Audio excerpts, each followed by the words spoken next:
परम सच्चिदानंद घन प्रभु स्वयं शास्त्रों में विधान करते हैं कि आप ऐसे आचरण करोगे तो आप प्रसन्न रहोगे, आपकी आयु बढ़ेगी, आप परलोक में आनंद का उपभोग करोगे। आप ऐसे आचरण निषेधात्मक करोगे तो आपकी आयु नष्ट होगी, आप परलोक में दंड के भागी बनेंगे, आप सदैव अशांत और क्लेशित रहेंगे। तो आज चर्चा इस बात की करते हैं कि किन आचरणों से आयु बढ़ती है, किन आचरणों से आयु का नाश होता है। ऐसे कौन से आचरण हैं जिनको हम करके अपनी आयु को नष्ट कर देते हैं, अकाल मृत्यु को प्राप्त हो जाते हैं, भयंकर अशांति दुख आदि प्राप्त होता है। कौन से ऐसे आचरण हैं जिनके करने से हमारी आयु बढ़ती है, हमें सुख शांति की प्राप्ति होती है।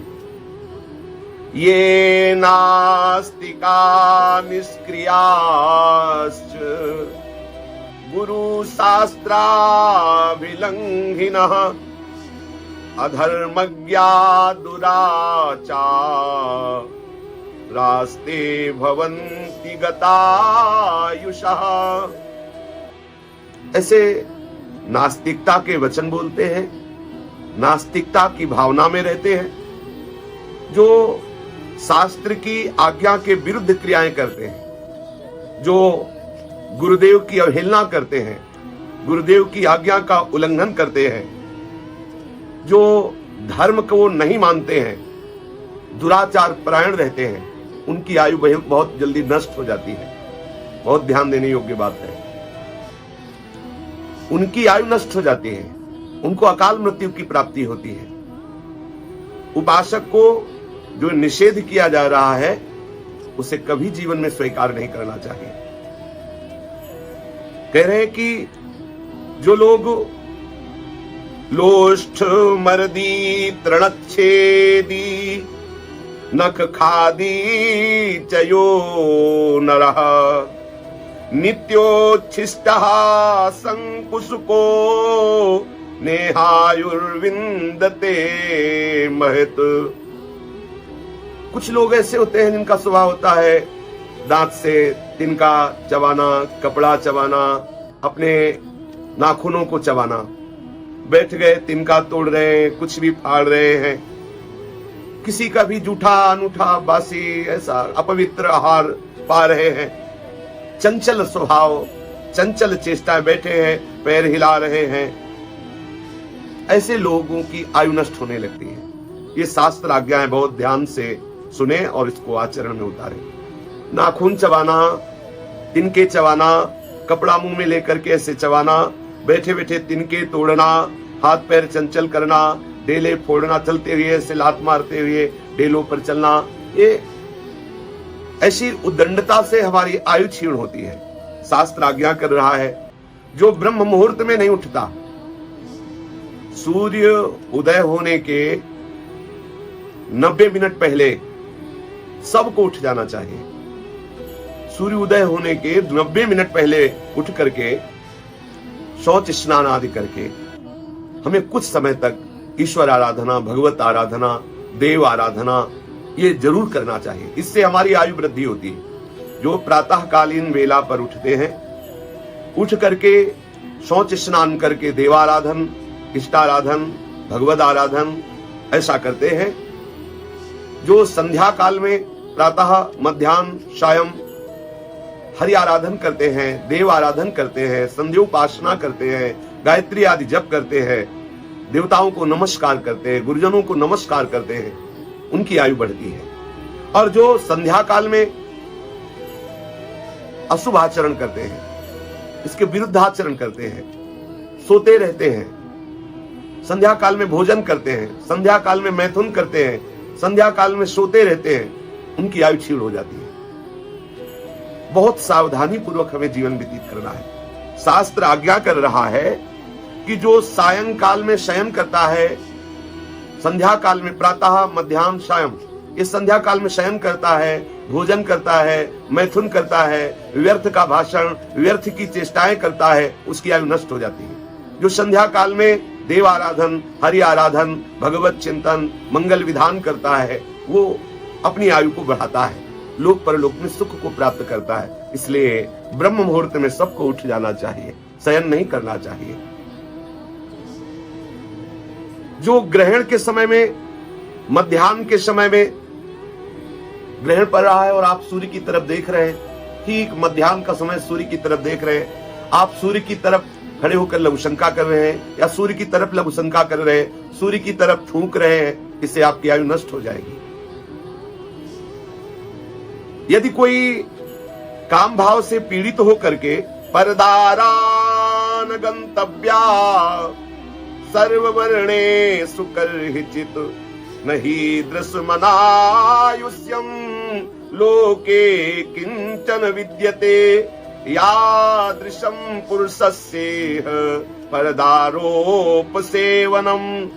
यावन्तो रोमकूपाः स्युः स्त्रीणाम गात्रेषु निर्मिताः।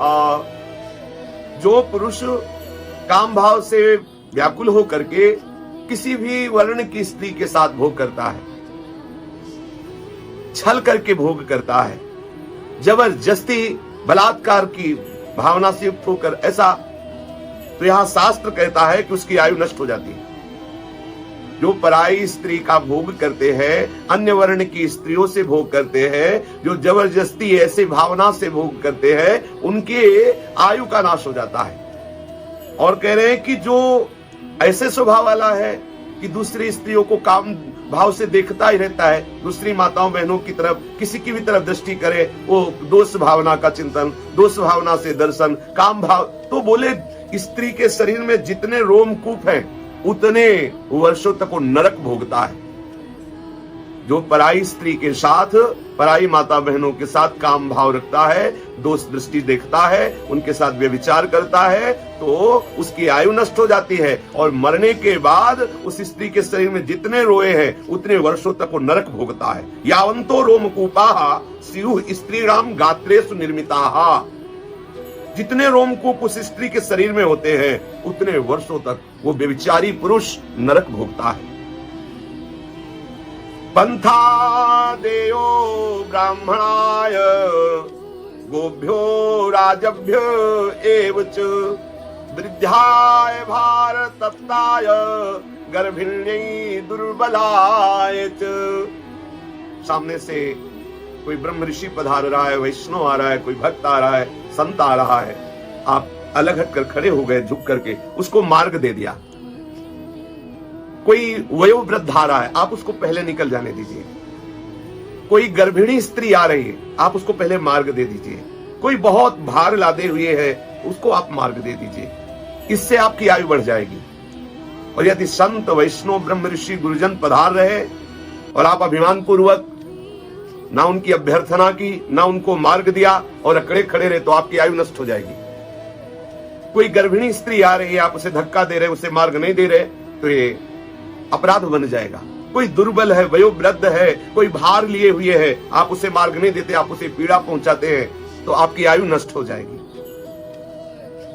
शास्त्र आज्ञा करता है कि उपान हो च वस्त्रम च धृतमन्यैर्न धारयेत् ब्रह्मचारी च नित्यं स्यात् पादं पादेन नाक्रमेत् अमावस्यां पौर्णमास्यां चतुर्दश्यां च सर्वशः अष्टम्यां सर्वपक्षाणां ब्रह्मचारी सदा भवेत्। दूसरों के पहने हुए वस्त्र, दूसरों के पहने हुए पादुका जूते, ये केवल गुरुजनों की प्रसादी शिष्य या भगवत प्रसादी धारण कर सकता है भक्त। अन्य दूसरों के पहने हुए कपड़े नहीं पहनना चाहिए, अन्य दूसरों के पहने हुए पादुकाएं नहीं पहनना चाहिए। और अमावस्या, पूर्णिमा, चतुर्दशी, अष्टमी, एकादशी आदि तिथि को गृहस्थ को भी समागम नहीं करना, स्त्री समागम नहीं करना चाहिए, स्त्री सहवास नहीं करना चाहिए, ब्रह्मचर्य से रहना चाहिए। जो अमावस्या को, पूर्णिमा को, चतुर्दशी को, अष्टमी को, एकादशी को स्त्री समागम करता है तो उसकी आयु नष्ट हो जाती है। ये बहुत ध्यान देने योग्य बात है। यदि आप अन्य किसी के पहने हुए कपड़े पहनते हैं, अन्य किसी के पहने हुए जूते पहनते हैं और इन तिथियों में व्यभिचार करते हैं तो आपकी निश्चित आयु नष्ट हो जाएगी। इसलिए इन तिथियों में ब्रह्मचर्य रहें, गुरु या इष्ट की प्रसादी वस्त्र धारण करें। दूसरों के हृदय को बेधे ऐसे कभी वचन न बोले, क्रूरता पूर्वक कोई क्रिया न करें जिससे किसी को नीचा देखना पड़े, ऐसी आप चेष्टा न करें। आप रुखाई भरे वचन, दूसरों को उद्वेग देने वाले वचन, दूसरों को मर्म पहुंचाने वाले वचन ऐसे कभी न बोले, नहीं तो आपकी आयु नष्ट हो जाएगी। शास्त्र आज्ञा करता है, रोहते सायकैर्विद्धम वनम परसुनाहतम वाचा दुरुक्तम बीभत्सम न संरोहति वाक्षतम। बाणों से शरीर जैसे बिंध जाए या किसी अस्त्र से शरीर कट जाए तो औषधि लगाने से उसे भरा जा सकता है, लेकिन जब दुर्वचन रूपी बाण से किसी के हृदय को बेध दिया जाता है तो बहुत उसे कष्ट होता है। इसलिए शास्त्र आज्ञा करता है, कभी ऐसे वचन मत बोलो कि किसी के मर्म स्थान को जाकर दुखावे, किसी का हृदय दुखे, ऐसे वचन मत बोलो, इससे तुम्हारी आयु क्षीण हो जाएगी। ऐसे कटु वचन, ऐसे दुर्वचन, ऐसे परुख वचन जिससे दूसरे का हृदय छलनी हो जाए, ऐसा कभी ना बोलो। यदि कोई अंधा है, कोई लंगड़ा है, निंदित रूप वाला है, निर्बल है, अंग ऐसे उसके बिगड़े हुए हैं, कुरूप है, ऐसे लोगों से बहुत प्यार से बात करो, उनका उपहास मत करो। यदि उनका उपहास करते तो आपकी आयु नष्ट हो जाएगी, आपके सुकृत नष्ट हो जाएंगे। उनको बहुत प्यार दो। उनके ऐसे कर्म जो उनको ऐसा रूप मिला, ऐसा अंग विहीन हुए, ऐसा कष्टप्रद जीवन मिला, आपको नहीं बोलना, उनका उपहास नहीं करना, उनको ऐसे वचनों से, ऐसी क्रियाओं से हमें नहीं दुख पहुंचाना जिससे उनको हृदय में बहुत दुख लगे कि हाय मैं ऐसा हूं, देखो ये ऐसा उपहास करते हैं, उससे आपकी आयु नष्ट हो जाएगी। दूसरों के दोष देखने के लिए शास्त्र निषेध करता है। पिता अपने पुत्र के दोष देख सकता है, गुरु अपने शिष्य के दोष देख करके उसे निर्दोष बनाने के लिए दंड देता है। परस्य दंडम नोद्यच्छेत् क्रुद्धो नैनम निपातेत् अन्यत्र पुत्रा शिष्याश्च शिक्षार्थम ताडनम स्मृतम। पिता अपने पुत्र के दोष देख करके उसे शासन में लेता है और उसको पवित्र बनाता है। गुरु अपने शिष्य के दोष देख करके उसे शासन में लेता है और उसे पवित्र बनाता है। अन्य को शास्त्र आज्ञा करता है कि आप पर दोष दर्शन न करें। पर दोष दर्शन करेंगे, दूसरों की निंदा करेंगे, दूसरों की अवहेलना करेंगे तो आपके सुकृत नष्ट हो जाएंगे, आपकी आयु नष्ट हो जाएगी। शास्त्र आज्ञा करता है, कृत्वा मूत्र पुरीशेतु रथ्यामाक्रम्य वा पुनः पाद प्रक्षालनम कुर्यात् स्वाध्याये भोजने तथा। जब आप मल त्याग कर रहे हो शौच में, शौचालय में, जब आप मूत्र त्याग कर रहे हो तो मौन रहिए। अगर आप ऐसा नहीं करते तो आपकी आयु नष्ट हो जाएगी। मल मूत्र त्याग करते समय जो बात करते हैं, मल मूत्र त्याग के बाद जो पवित्र नहीं होते हैं, ऐसे ही अपवित्र बने रहते हैं, उनकी आयु नष्ट हो जाती है। शास्त्र आज्ञा करता है कि आप शौचालय में शौच होने के बाद पवित्र होइए, आचमन कीजिए, पवित्र होकर फिर वस्त्र धारण कीजिए। लघुशंका गए हैं तो आप पवित्र होइए, हाथ धोइए, आचमन कीजिए और शौच लघुशंका के समय मौन रहिए। जब आप भोजन पा रहे हो तो मौन भगवत स्मरण करते हुए भोजन पाइए। हाथ पैर धो करके, मुख धोकर, पवित्र होकर भोजन पाने के लिए बैठिए। भोजन को प्रभु को अर्पित करके, प्रभु का स्मरण करते हुए, एक एक केवल प्रभु का स्मरण करते हुए पाइए। यदि आप ऐसा नहीं करते, भोजन पाते समय गलत चिंतन करते हैं, गंदी बातें सोचते हैं, तो 24 घंटे के लिए आपकी मानसिकता बिगाड़ देगा वो भोजन। भोजन पाते समय बहुत सावधान रहना चाहिए। हाथ पैर धो, ऐसा नहीं जूते पहने हुए आप अपवित्र ऐसे, तभी तो बुद्धि भ्रष्ट होती जा रही, आयु क्षीण होती जा रही, शरीर रोगों से ग्रसित होते जा रहे हैं। शास्त्र आज्ञा का पालन कीजिए। शौच लघुशंका अर्थात मलमूत्र त्याग के समय मौन रहिए। मलमूत्र त्याग के बाद पवित्र होइए, आचमन कीजिए। जब आप भोजन पाने जाए तो हाथ पैर मुख धो करके भगवत चिंतन करते हुए भोजन पाए, नहीं तो आपकी आयु क्षीण हो जाएगी। शास्त्र आज्ञा कर रहा है कि जो सूर्योदय होने के पहले तक सोते रहते हैं। भाई सूर्योदय हुआ और उसके आप शयन कर रहे हैं, पहले उठ करके आप स्नान शौच आदि नहीं कर रहे हैं, तो आपको इस बात का प्रायश्चित करना चाहिए। उपवास, आज हम भोजन नहीं पाएंगे, उपवास करेंगे क्योंकि आज ब्रह्म मुहूर्त में हम सोते रहे, हमारे द्वारा भगवत आराधना। सोचो इतना अपराध है। जो लोग 8 बजे तक 10 बजे तक सोते रहते हैं तो उनकी आयु क्षीण होती है, उनकी बुद्धि मलिन होती है, विषयाशक्ति बढ़ती, शरीर अस्वस्थ हो जाएगा। आप निश्चित विश्वास मानिए, ये भगवान की वाणी, शास्त्र आज्ञा है। शास्त्र आज्ञा करता है कि आप बिना स्नान के देव मंदिर में जाना, बिना स्नान के आप जो देव कार्य हैं उनको करना, ये सब नहीं। सबसे पहले आप जब शौच करें तो स्नान जरूर करें, पवित्र जरूर हो। आप इसका रहस्य समझिए। जब आप ऐसे शौच किए हुए पवित्र दिशा में अपने घर में घूम रहे हैं तो आपकी जितनी वस्तुएं सब पवित्र हो रही, उनसे फिर जो व्यवहार होगा सब पवित्र व्यवहार होगा। वो स्वास्थ्य, बुद्धि, आयु सबका हरण करने वाला होगा।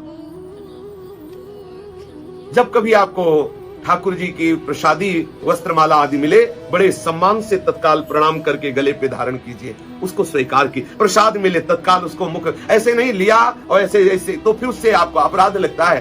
ठाकुर जी का प्रसाद मिलते ही पहले माला, पुष्प, जो भी प्रसाद, पहले प्रणाम करे, अहोभाग्य, और तत्काल उसे स्वीकार करे।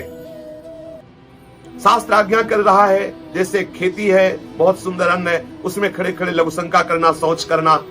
जैसे पीपल का वृक्ष है, आप उसके नीचे थूकना, लघुशंका करना, मल त्याग करना। जैसे देवालय है, मंदिर है, उसके समीप शौच करना, लघुशंका करना। इन स्थानों में ऐसा करने से आपकी आयु नष्ट हो जाएगी, आपका मंगल हो जाएगा, इसलिए ऐसी जगह ना करें। शास्त्र आज्ञा करता है कि जब आप भोजन करने जाएं, जब आप भोजन के समय, तो सबसे पहले उस समय आप मन पर ध्यान दें, हमारी मना स्थिति कहां है।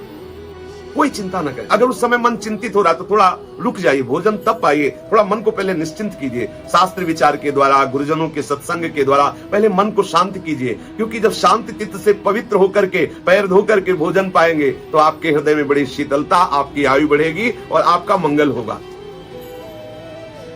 शास्त्र आज्ञा करता है कि जैसे कोई वैष्णव पधार रहा है, कोई संत पधार रहा है, या आपके पूज्य जन पधार रहे और आप खड़े नहीं हुए, तो ऊर्ध्वं प्राणाहृत्क्रामन्ति यूनः स्थविर आयति प्रत्युत्थानाभिवादाभ्यां पुनस्तान प्रतिपद्यते।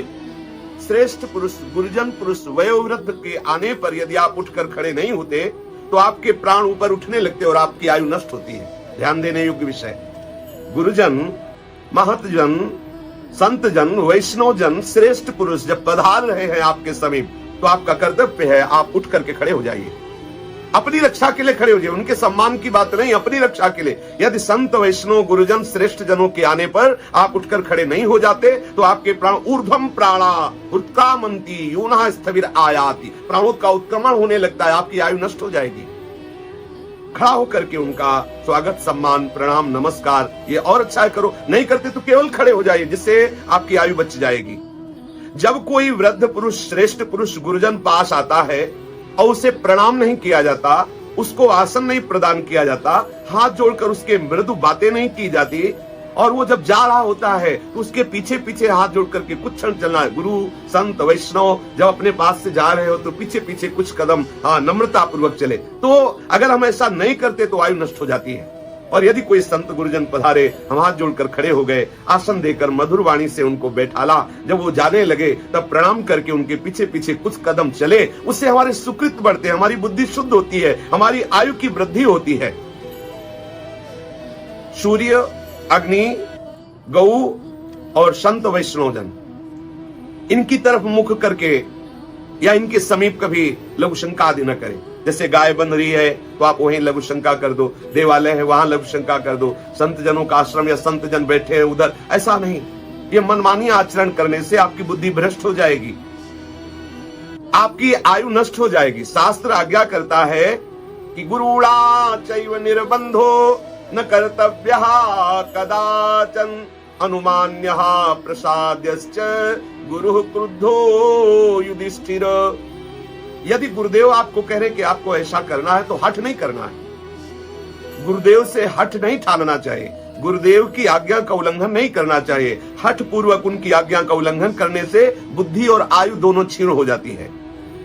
यदि गुरु अप्रसन्न हो जाए तो उनको हम प्रसन्न करने की चेष्टा करें, उनको हम मनाएं, हम वही चेष्टा करें जिससे गुरुदेव हम पर प्रसन्न हो। सम्यंग मिथ्या प्रवत्तेपि वर्तितव्यम गुराभिः गुरु निंदा दहत्यायुर्मनुष्याणाम न संशयः।